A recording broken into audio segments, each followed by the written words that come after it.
politician from some snowy nowhere just north of Sunrise, says the president's irresponsible demands that NATO stop taking advantage of the U.S. threaten to bring an end to 75 years of peace and prosperity brought on by NATO taking advantage of the U.S. In a statement translated from some incomprehensible language or other, Mr. Diagram told reporters, quote, President Trump's demands that we help pay for our own defense fly in the face of our normal practice of sticking America with our defense bill and then bragging about all the social spending we can afford because our army consists of a 7-year-old in a soldier's suit playing with a toy truck. If we are forced to actually pay to defend ourselves, we would no longer be able to look down on our American allies for stinting on their social spending because they're wasting their money on us.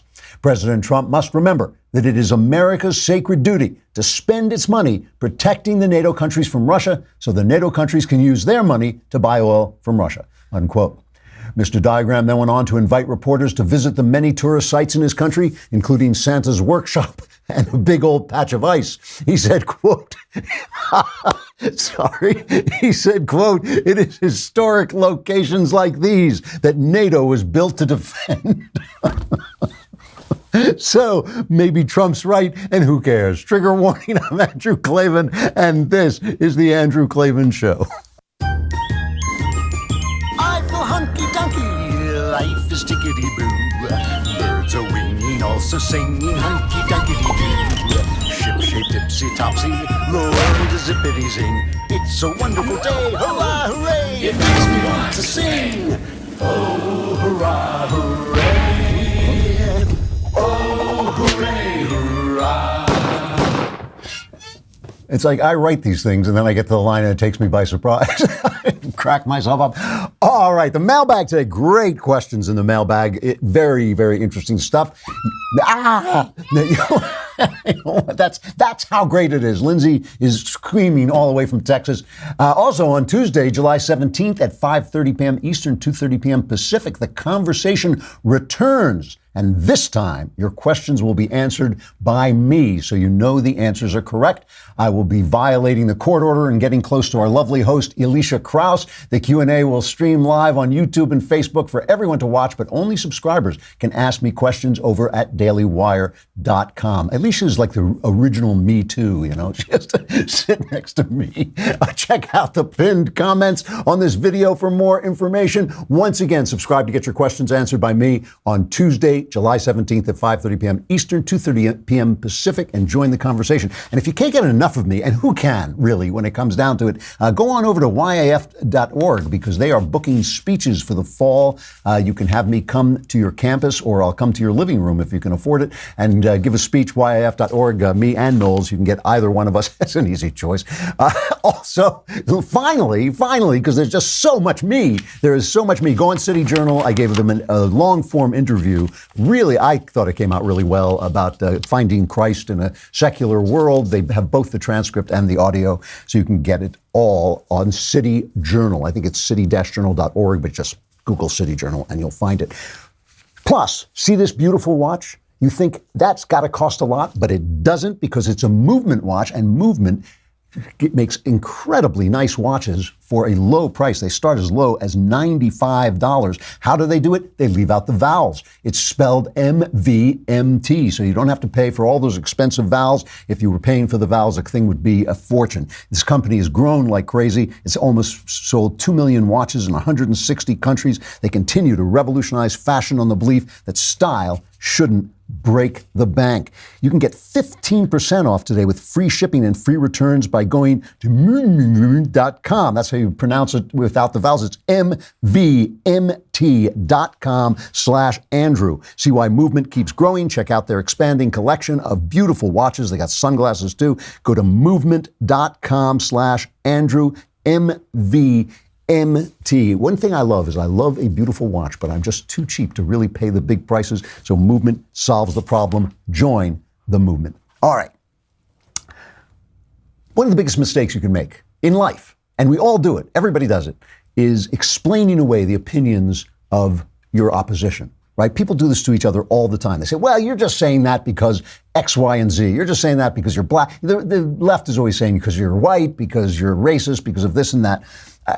My favorite has been that David Brooks one where he says, we don't have terrorism because of Muhammad's philosophy. It's because these are young men out of jobs. But the thing is, you got to listen to what people are saying. I remember during the election, people said, well, you've decided to vote for Donald Trump because older people have decided that this is the last election. So they're sacrificing everything for this election. I thought, well, maybe I've decided to vote for Donald Trump because older people are wiser than younger people. Maybe that's it, But the point is, you got to listen to what people are saying. If the terrorist says, I'm killing you because of Allah, it is probably true that he is killing you because of his interpretation of Allah. And you should listen to what he's saying. And that is how you learn stuff and really find out what's going on. And this comes up both in understanding Trump, who's constantly being dismissed either as an idiot or as a guy who's playing 10-dimensional chess, and nobody just listens to what he's saying and thinking, well, that may be right, that may be wrong.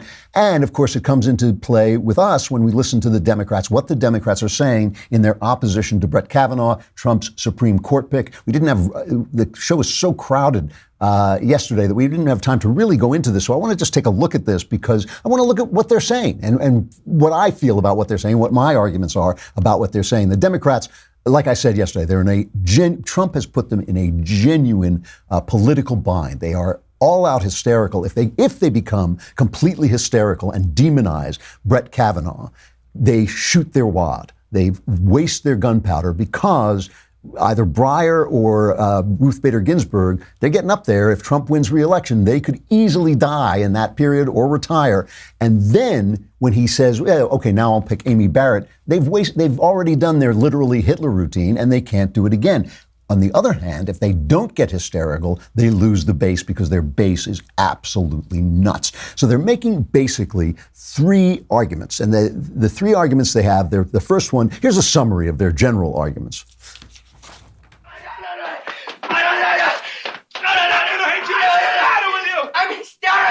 I'm having hysterics. I'm hysterical. I can't stop when I get like this. I can't stop. I'm hysterical. But more specifically, their first argument is that Kavanaugh is an extremist. Here is the lovely and talented Chuck Schumer putting that forward. Do you believe Judge Kavanaugh is an extremist? I believe he is far, far right on so many issues.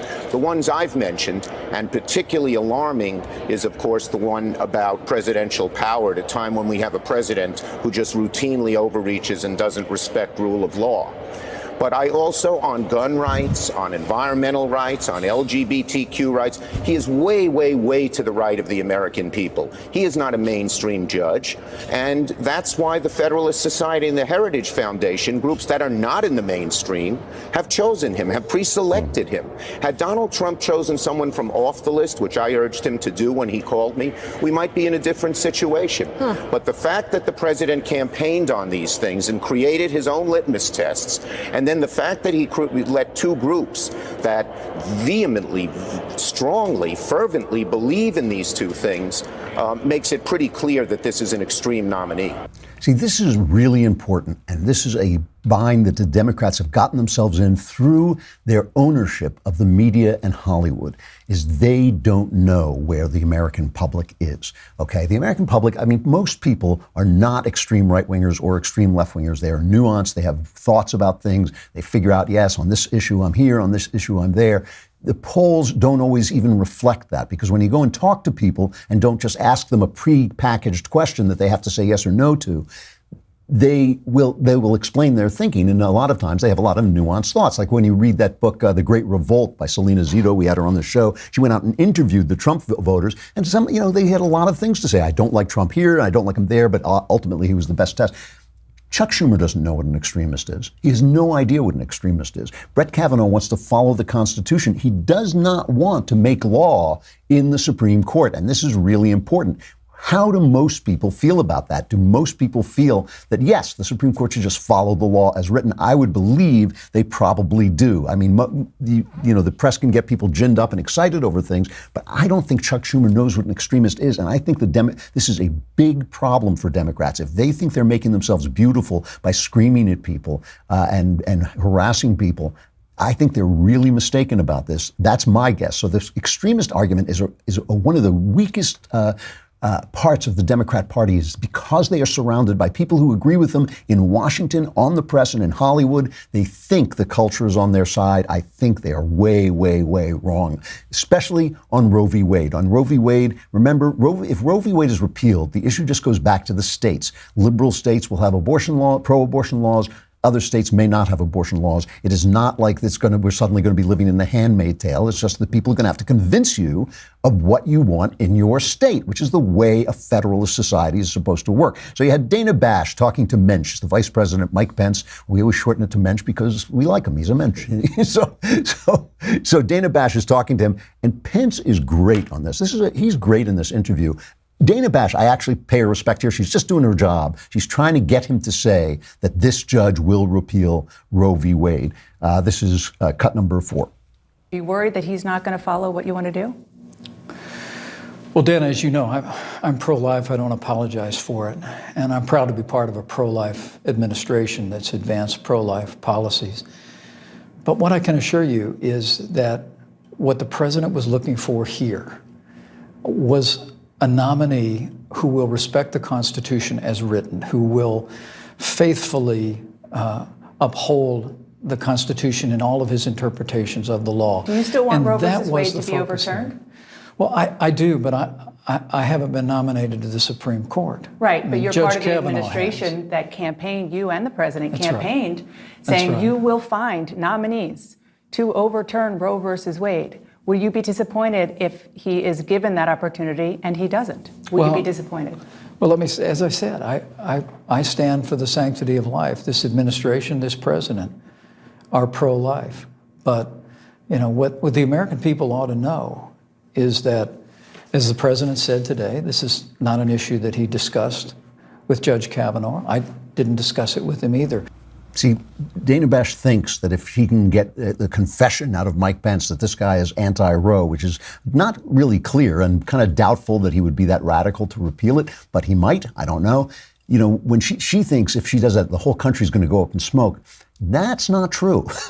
It's not that people don't have nuanced views on abortion rights and abortion laws. They do. But Roe v. Wade is different, remember, than abortion. Roe v. Wade takes away from the states the power to make law on an issue that's not mentioned in the Constitution. Hey, you know, here in L.A., we depend on our cars. We live for our cars and we live in our cars. And we got to know, you know, I used to be able to fix cars, but now that they're computerized, it's impossible. So your car breaks down and you go to the mechanic and the mechanic says to you, well, the Griebestraat is rubbing up against the Phobosnute, and you have no idea what he's talking about. Get one of these little things. They're called Fixed, F-I-X-D. I think it costs about $39, and you plug it into your car. Each new cars all come with these plugs that you put it in, and it constantly scans your car for problems and tells the app that you get, a free app you get on your phone, it tells you in plain English what is wrong with your car. This was created by 3 Georgia Tech grads. They wanted a simple, easy-to-use product that would eliminate shady mechanics' ability to rip people off. It's selling like crazy. Fixed alerts you to over 7,000 potential issues in real time. It's very cool, too. It's really fun. You get it right on your phone. Right now, you can get Fixed, it's F-I-X-D, for as low as $39 each. Plus, my listeners will get an additional 10% off when you enter the promo code Klavan. And I know what you're thinking. How do you spell that? It's K-L-A-V-A-N. Go to www.listentomycar.com. www.listentomycar.com and enter promo code Klavan for an additional 10% off the already discounted price of Fixed, F-I-X-D. Really simple to use, really useful. All right. By the way, speaking of the fact that the Democrats are lost in their own world, this is off the topic a little bit. We're going through the arguments against Kavanaugh, but I just got to play my favorite cut of the reactions to Kavanaugh. Jeffrey Toobin has just been covering himself in disgrace. He's the legal analyst at CNN. And he had this comment. This was his comment on hearing about Brett Kavanaugh. This should be cut 10. Can I just make, we're talking about personal points? Yeah. Think about 2 people who watched tonight. Brett Kavanaugh is a judge on the D.C. Circuit. You know who the chief judge of the D.C. Circuit is? It's Merrick Garland. How do you think he feels today? I mean, Merrick Garland is a class act. He's moved on with his life. But, you know, the idea that he never got the moment that Kavanaugh is going to get him, and he got the moment of being announced, but he never got. The other person is Trump's sister. The Trump sister whose advice was not taken, but Hillary Clinton. I mean, Brett Kavanaugh made his name by investigating not just the Star, not just Whitewater, but the Monica Lewinsky part. Right. The sexual details. The tawdry, sordid, and deep and dark stuff. His, making his name for himself got him on the trajectory that he is today. And Hillary Clinton has to watch yet another Supreme Court nomination that she thought she was going to Right. This is what Toobin thinks moves the hearts of the American people, what Merrick Garland and Hillary Clinton are feeling. They're, oh my God, what are they, the king and queen? Who cares what they're feeling? We're all feeling things. This is what bothers Jeffrey Toobin. He thinks he probably thinks people are sitting at home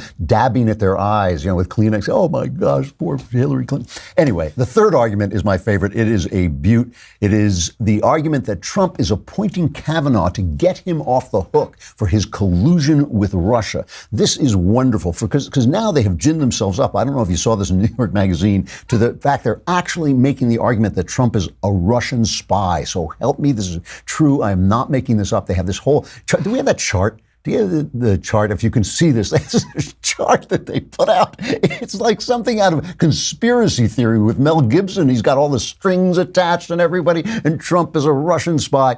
Cory Booker delivers, this thing.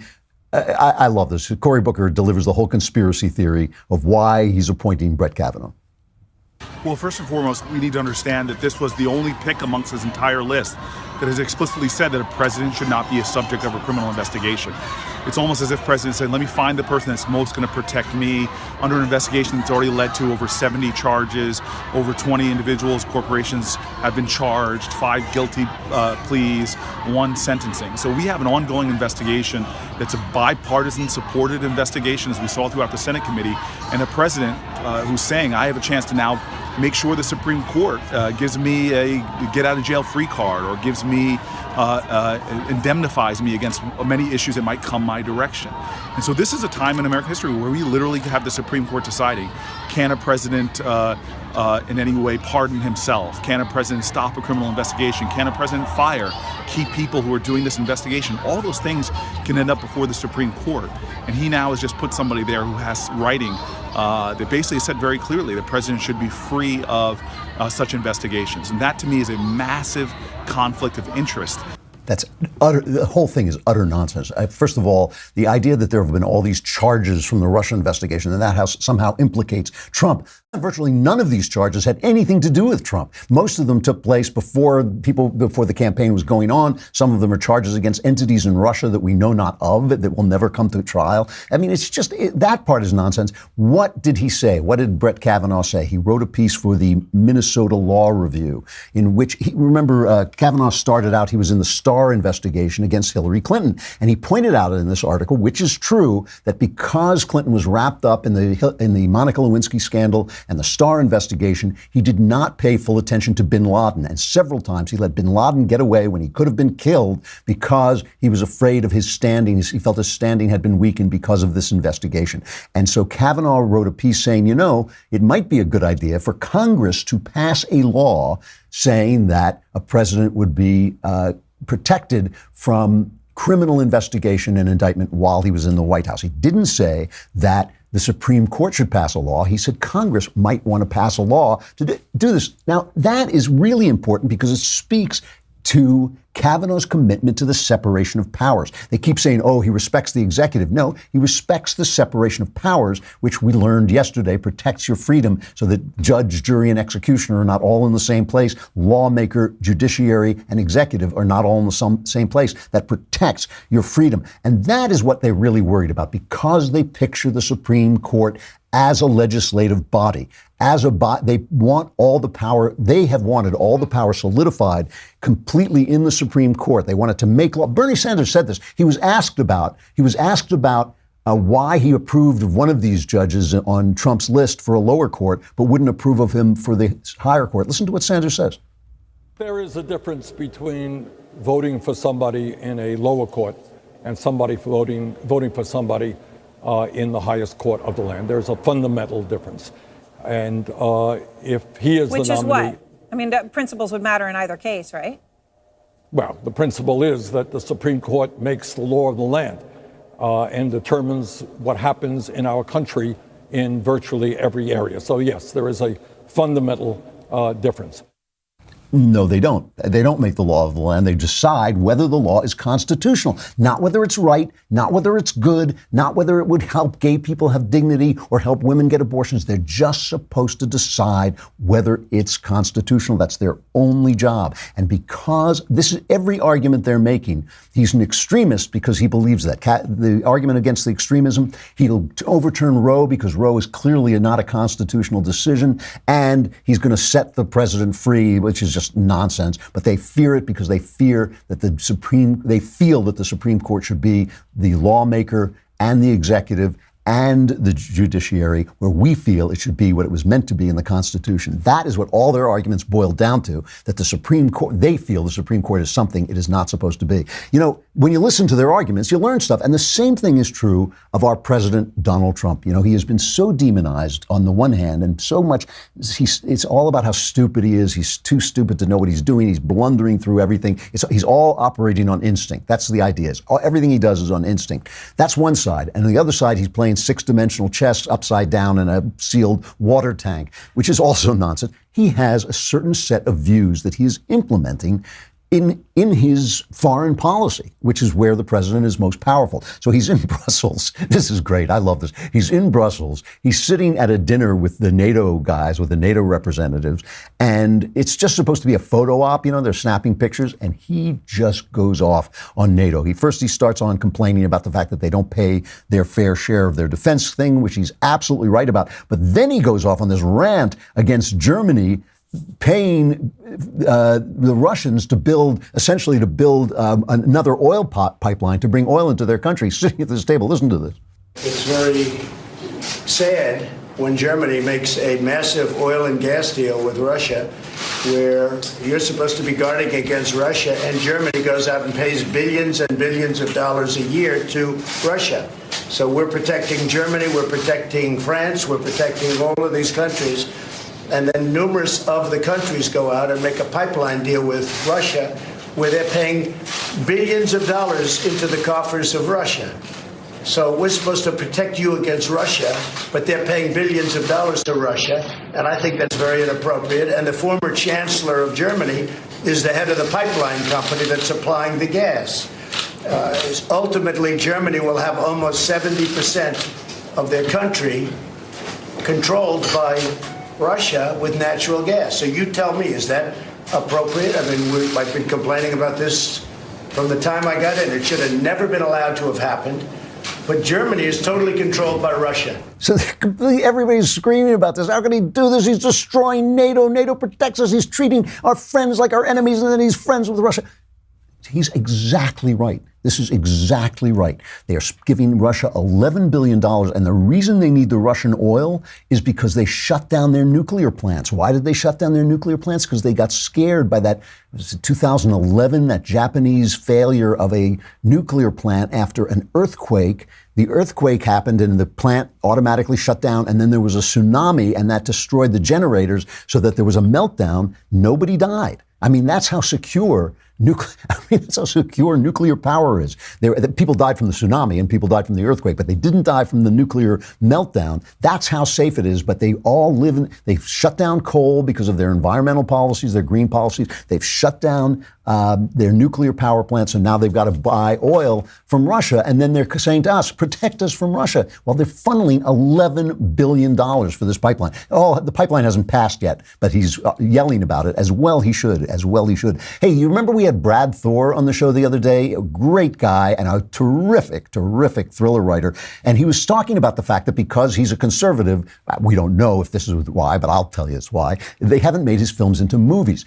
But the second best thing, the next best thing to a movie of Brad Thor's great novels is listening to them on audiobook, and Spy Master, his latest, is available now. You can listen to Spy Master. It's the latest audiobook by Brad. He is a #1 New York Times best-selling military thriller author, as well he should be.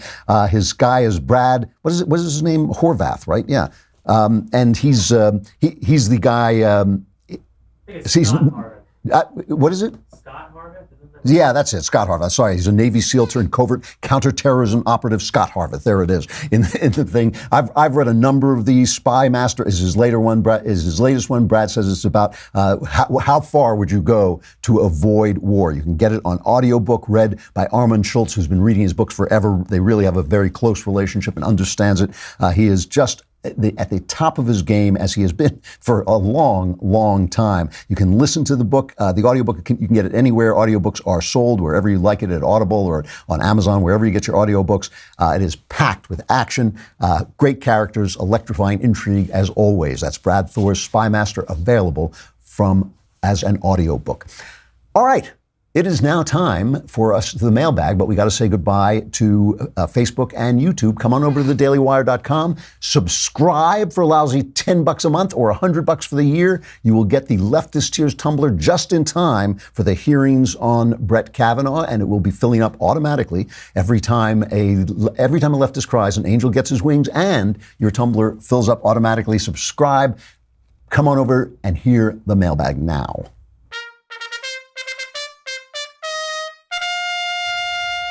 All right, the mailbag. I love that. All right, from Tristan. Andrew, my wife and I recently had a baby girl. She is just under a month old. I was really looking forward to being a father, but feel I am falling short. Recently, my wife left me with our baby so she could go on a much-deserved night out with her friends. Almost immediately after she left, our daughter started crying nonstop. I tried everything I could to get her to stop. Nothing worked. As she continued to cry, I felt myself getting more and more angry, and it took all my self-control not to shake her. At one point, I had to set her down in her crib and walk away. Eventually, I went numb towards her and the crying. What is wrong with me? I really want to love my daughter, but right now, since she cries every time I hold her, I've grown cold and indifferent towards her. I hate that I feel this way. I want to avoid any sort of counseling because I'm worried it could affect some of my clearance for my job in the Marine Corps. Please help me. All right. I'm going to take some time with this because it's an important question. First of all, I'm going to assume, by the way, that there are no underlying issues here like alcohol or drugs. So you don't mention it. I'm going to assume that's not there. First of all, great job not shaking the baby. This is a major, major thing. In doing this, you are a successful dad. For the rest of your time with this child, you are going to have moments when you get angry and lose your temper. And your job as a dad, your first job is to protect that child. And to protect the child from the anger within you is one of the things you're going to have to do, and all parents have to do. So you did it successfully. That's dad. That is being dad. Good job. That is the right thing to do. You know, we all feel stuff. We all feel bad stuff.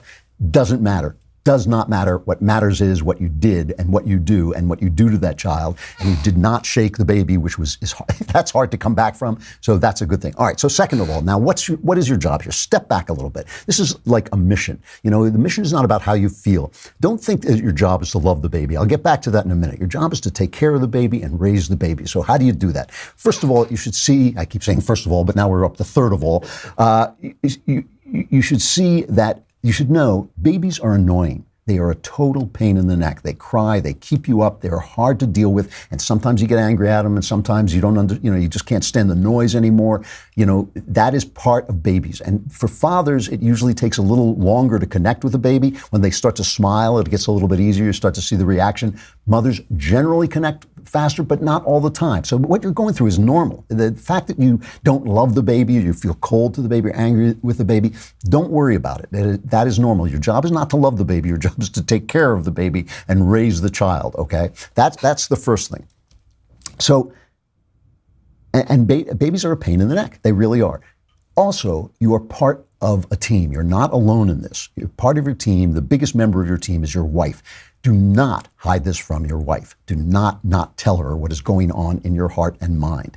Don't be afraid of shocking her. Don't be afraid, just sit down, calmly explain that you're having a problem. You know it's a problem. You are not your problem. You have a problem that you are not connecting with the baby yet. That's okay. Make sure it may not be a good idea for you to be left alone with the baby right now. If you're getting that angry, to discuss it with your wife. If you've got parents in your life who you get along with, who help you, discuss it with them. You're a team. You're there to take care of the baby all together. You don't have to burden this. You don't have to bear this burden by yourself.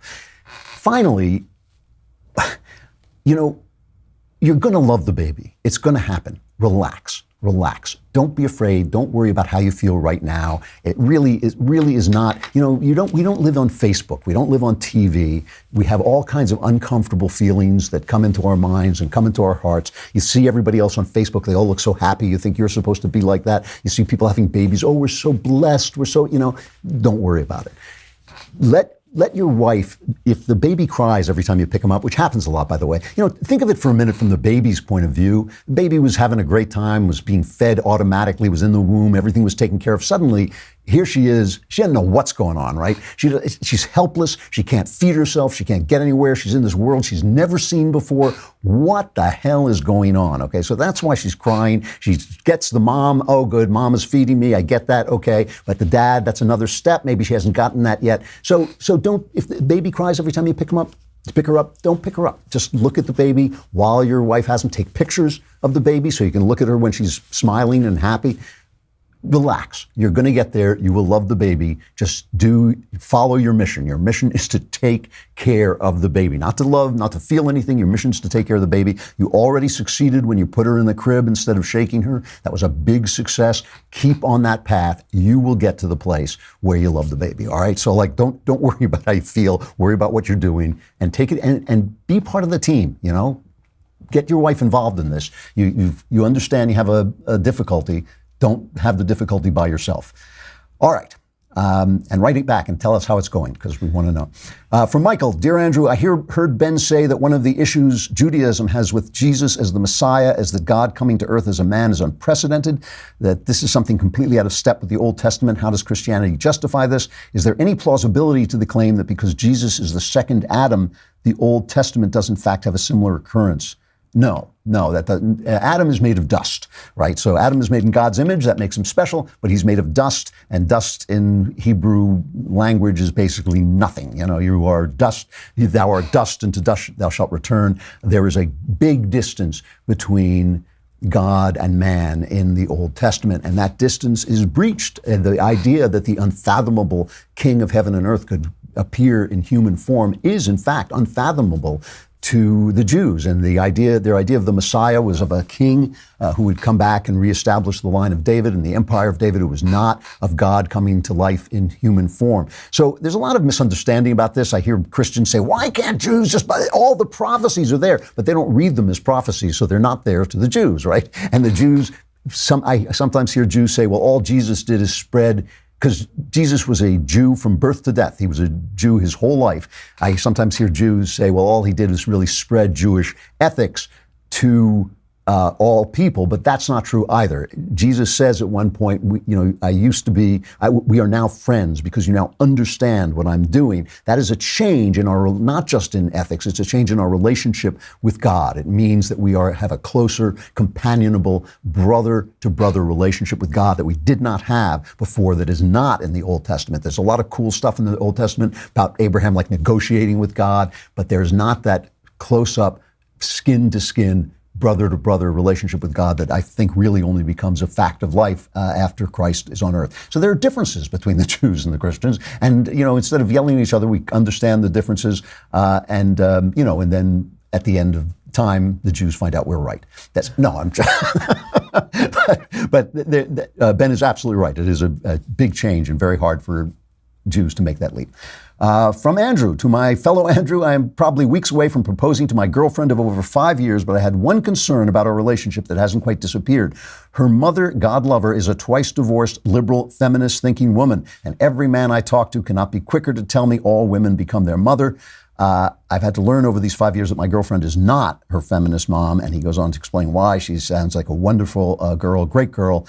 And he says, P.S. I asked you for advice in the mailbag 3 years ago on novels, and you recommended Empire of Lies, and amazingly, my girlfriend didn't leave me after reading it. Grab her. This thing about the women becoming their mothers is nonsense. I mean, obviously there's genetics, obviously there's upbringing, but it's not like a curse. It's not like she's magically going to transform. She's telling you who she is. You've been with her 5 years. You see who she is. Marry her. I mean, my wife is nothing like her mother and nothing like my mother. So Freud was wrong about that too. It is just ridiculous. Don't even worry about it. From Benjamin. I was browsing your IMDb page. Everybody knows what that is, right? That's the movie page. And I noticed you were given writing credit for the 2008 American remake of One Missed Call. That was one of the last movies I expected to see on your page. My question is if that is a mistake, or did you in fact write that film? If so, did you simply write it and call it a day, or did you help out on set? Also, what are your thoughts on the finished product? I've heard of screenwriters not being happy with the end result of their film since they aren't always allowed to have input once filming begins. It says, P.S. we need to upload a headshot to your IMDb profile. I did write One Missed Call. I've confessed to it. I think it has a 0% rating on Rotten Tomatoes. It was a scary Japanese film. I felt I wrote a kind of funny, satirical script that really worked. I felt the film was a hit, by the way. I mean, I made really good money off that film because it was like a number one DVD forever, and it was number 5. It opened number 5 on its weekend, which was big for it because it was a small film. So it really did well, but it got universally bad reviews. I didn't think it was all that good. What happened was I wrote a kind of Scream-like almost parody of Japanese horror films because I realized we were at the end of that arc.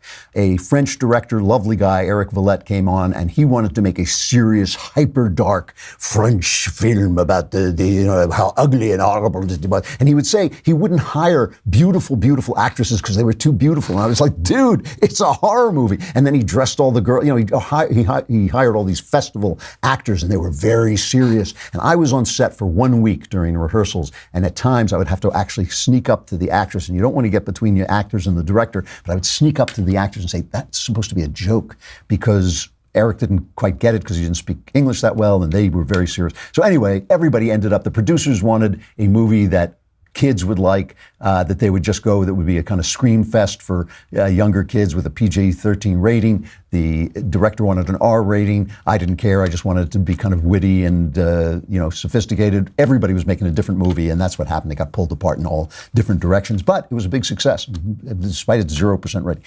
Anyway, and it put my kid through private school for like 2 or 3 years. Great from Iago, great culture king, Clavinus Magnificus. I have come to the conclusion that the one person who gets in the way of my success the most is me.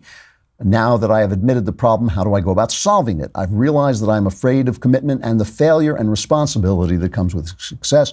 Any advice on how to overcome these internal obstacles and gain the self-confidence I lack? This is kind of goes back to what I was saying to the father with the baby. If there's only one thing, this is really important. You can either have problems or you can be your problems. If you observe people closely, and I've had a lot of time now to observe people, decades of time to observe people, most people are their problems. And those few people who really move forward have problems because we're all God's children. We all have problems, right? So let me see if I can give you an example of what I mean. Let's say you hate somebody at work, okay? And you're sitting around and I hate that guy. I hate that guy at work. And you're miserable and you're angry and all this. That's being your problem. Your problem is you hate this guy at work. Now step back and you see a guy who's angry and hates this coworker. What are the real problems that he has? Does the coworker have any power over him? No. Coworker doesn't have any problem. He's just annoying. He's annoying. Maybe he bugs the girls and you don't know what to do about it, whatever it is, You have to then step back from that anger and start to deal with the anger you have and the hatred you have, because that's the problem. Unless this guy is doing something specifically to you, the problem is your anger and hatred. If he's doing something specifically, that's part of the problem. You got to solve that problem. Okay, so now you've taken the first step. You realize the thing that is getting in the way of your success is you're afraid of the responsibility that comes with success, and you're afraid that once you're a success, maybe you'll fail. A lot of people are afraid of that. So now now you want to start to construct bit by bit a guy who has those emotions, but is not acting on those emotions. So start with something small. You might even start with something that has nothing to do with your life, like something athletic, like jogging 5 miles, jog a mile, and then go up to jogging 5 miles so you learn what it is to succeed, what it is to beat each obstacle, what it is to overcome obstacles and go forward.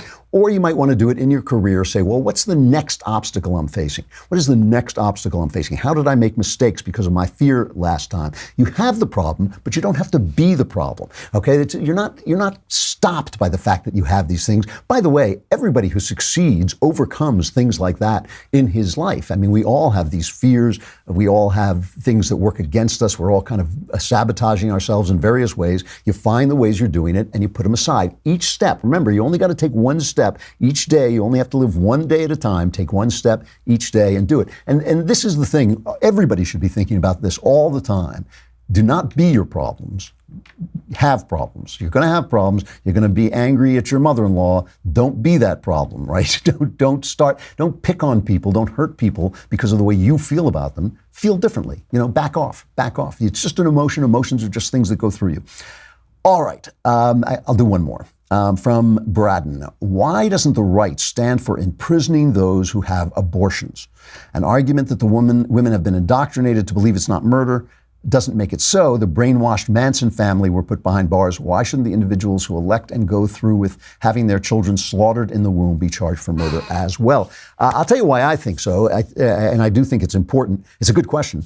I talk a lot about George Washington as a hero of liberty, and he was. There's not a person, man or woman, walking the earth today who does not owe George Washington a debt for the liberty he created in this country when he could have been king, when he set aside a kingdom, an entire continent he could have ruled over.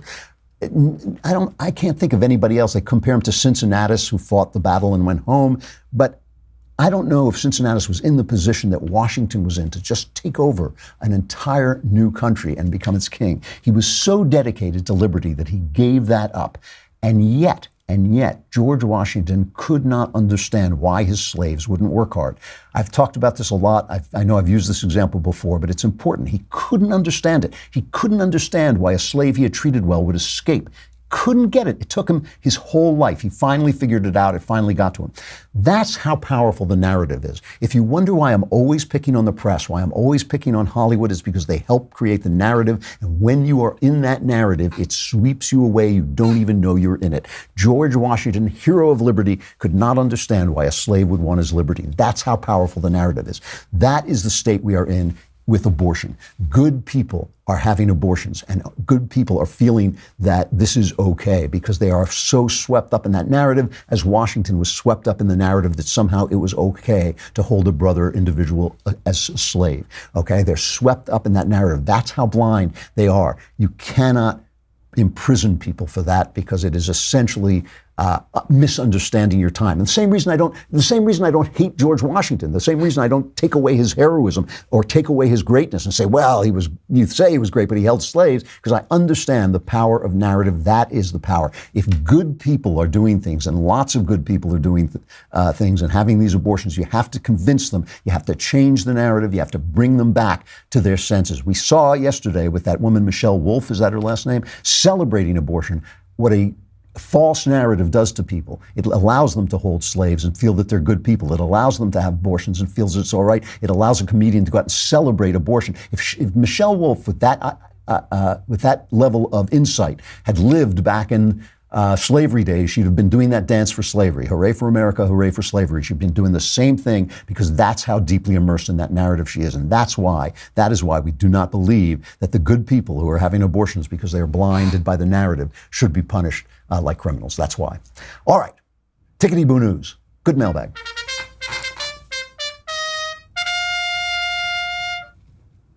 So here's something. This is, I can't remember. I didn't write down where I took this out of. I'm sorry. Here's something you won't often hear from the environmental movement. Under President Donald Trump, per capita carbon dioxide emissions are the lowest they've been in nearly 7 decades. The Energy Information Administration latest energy report shows U.S. carbon dioxide emissions are the lowest they've been since 1992, and that per capita emissions are the lowest since 1950. What's really funny about this, okay, is that part of this is Obama, his war on coal helped. So I'm not saying this is all Trump. But what is funny about it is that in Europe, the carbon emissions are going up, and in America, they're going down. And Europe has been complaining that we left the Paris Accords, but we are meeting the Paris Accords standard, and Europe is not. And that is just to show you, when we were talking about Germany and Angela Merkel closing down the nuclear power plants and going all green and everything like this, nuclear power is incredibly clean and incredibly efficient. And if you live in these fantasies, it comes back to bite you. Intellectual dishonesty comes back to bite you. All right, good mailbag, good stuff. We will be back tomorrow. Who's our guest tomorrow? Eli Steele. Oh, Eli Steele. This is a really interesting interview about a guy who tried to register his children without telling the school what race they were and what he ran into, and he's made a documentary about it. We will have him on set, I believe, and I will be there. I hope you will be there too. I'm Andrew Klavan. This is The Andrew Klavan Show.